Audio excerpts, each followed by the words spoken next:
Bon, aujourd'hui, je voulais vous entretenir d'un sujet qui est fondamental lui aussi, qui est le rapport que nous pouvons avoir avec le travail. Alors notre travail, c'est quelque chose finalement qui nous touche personnellement. Je parle au niveau de l'homme moyen, l'homme normal que je suis. Le problème, c'est que la notion de travail, la notion de mot, du mot travail, le concept qu'on met derrière, est fondamentalement différent suivant ce qu'on est. Si on est un physicien, si on est un maçon, si on est un professeur, ou si on est finalement un enfant. Et on pourrait trouver des exemples comme ça à l'infini. Alors, d'abord, précisons qu'au niveau de la physique, un travail, c'est une force sur du temps. J'exerce un travail, je pousse par exemple un wagon. Dans ce cas-là, j'exerce une force pendant un certain temps, etc., etc. Donc, il y a cette notion de travail. Alors, si je développe cette notion, je vous dirai pourquoi, mais en général, les gens associent le travail, une partie des gens associent le travail, et c'est pour ça que je veux remettre le travail en perspective, à quelque chose de négatif, à quelque chose de fatigant, à quelque chose d'usant, et à quelque chose qui est très difficile à vivre. Alors, mettons-nous bien d'accord. Il faut différencier le travail et l'emploi. Alors on peut dire qu'actuellement, nous vivons dans des sociétés où nous avons des emplois. Généralement, nous sommes employés, beaucoup de personnes sont employées, et c'est ce qu'elles appellent leur travail. Et pendant ces emplois, dans le cadre de ces emplois, ils fournissent un travail. Le travail, c'est l'échange de votre temps, de vos capacités, de vos capacités mentales, capacités physiques, à organiser, à faire les choses. Ça peut être bouger des palettes, mais ça peut être aussi ranger des dossiers, et ça peut être aussi expliquer des concepts à des enfants. Mais le problème, et pourquoi j'en viens là, c'est parce que je pense que le travail est malmené. La notion même de travail est très malmenée, simplement parce que nous sommes dans une société où finalement on a confondu l'emploi et le travail, et où on ne donne pas au travail sa juste place. Alors je sais que on pourrait dire oui, mais nous sommes finalement tous paresseux entre guillemets. Beaucoup d'entre nous, disons, se laissent aller à la facilité, et que nous sommes finalement des êtres humains qui allons vers la facilité. Donc finalement notre but c'est d'éviter le travail, et donc finalement notre but, c'est de viser à supprimer, comme je le dis, totalement les efforts. C'est un peu plus compliqué que cela. Personnellement, j'avance l'hypothèse que nous sommes, étant dans une société qui n'a cessé d'avancer, étant dans une société qui n'a cessé d'évoluer, nous sommes arrivés dans une situation où, pour des raisons complexes, que ce soit technologiques, parce que on verra cela plus tard, ou alors aussi économiques, et déterminées par l'économie. Rappelons que la moitié de la planète travaille pour moins d'1 € par jour, pour ainsi dire. Et la mondialisation, nous sommes arrivés dans une situation où, quand un patron emploie quelqu'un, quand nous sommes employés dans les pays dits développés, étant donné toutes les protections sociales, étant donné toutes les taxes, étant donné tout le travail qu'il y a d'infrastructure, nous sommes forcés d'être rentables. Je prends un exemple très simple, simpliste même. Si je suis par exemple un chef d'entreprise et que j'emploie une personne pour travailler pour moi, je l'ai déjà exposé, cette personne va me coûter un SMIC. Un SMIC, c'est ce que je vais lui payer.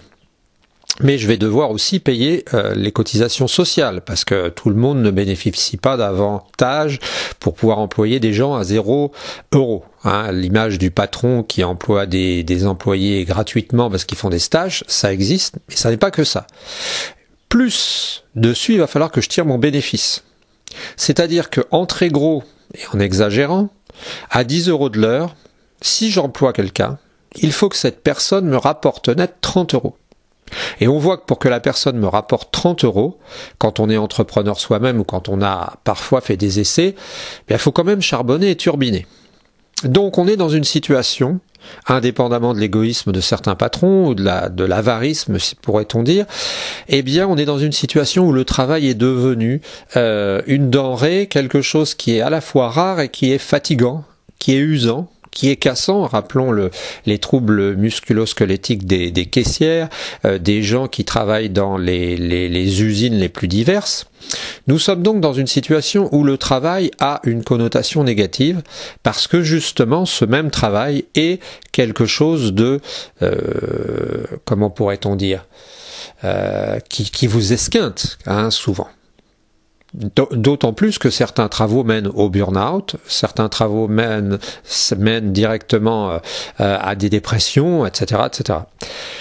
Par rapport à ça, je voudrais dire, et n'étant pas un courageux qui travaille 14 heures par jour pour autant, que nous passons à côté de quelque chose, et particulièrement quand nous le présentons aux jeunes, parce que le travail a une autre dimension que simplement cette dimension basique d'emploi.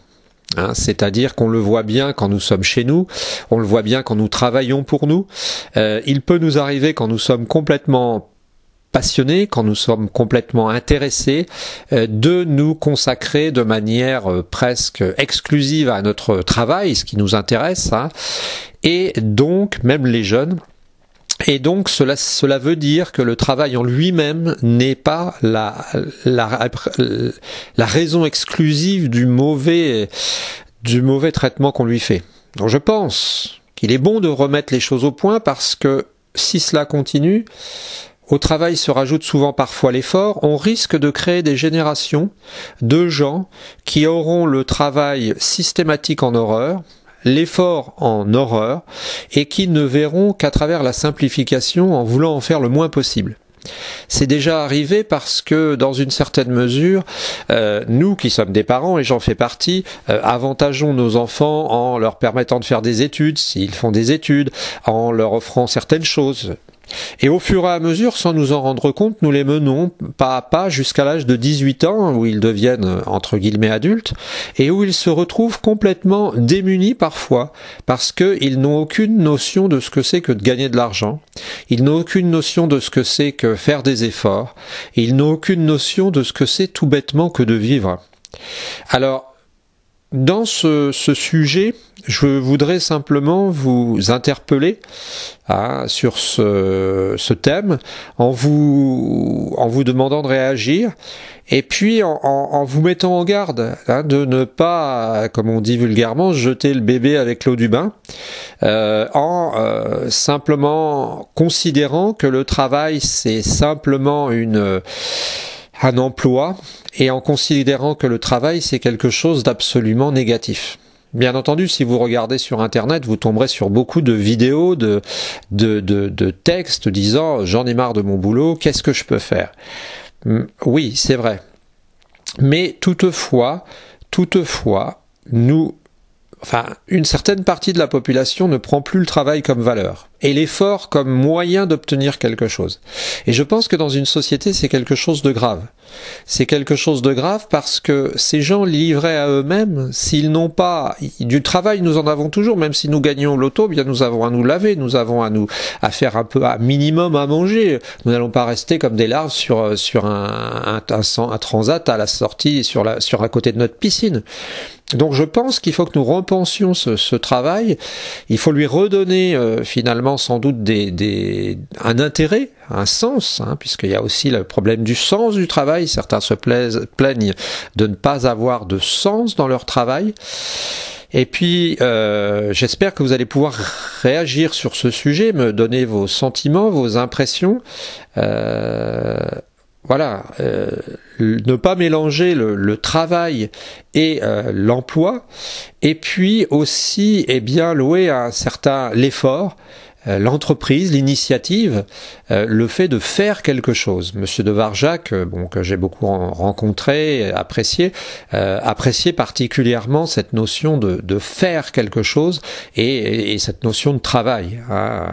Donc voilà, je vous souhaite une bonne journée. Vous pouvez vous abonner si vous appréciez nos programmes, mettre un pouce bleu pour signaler que vous aimez cette émission. Et puis je vous souhaite une bonne journée. Vous pouvez aussi aller sous la vidéo pour rejoindre les liens, nous financer, ou alors recevoir la newsletter. Je vous souhaite une bonne journée et puis si vous avez l'occasion, essayez de creuser ça. Bonne journée.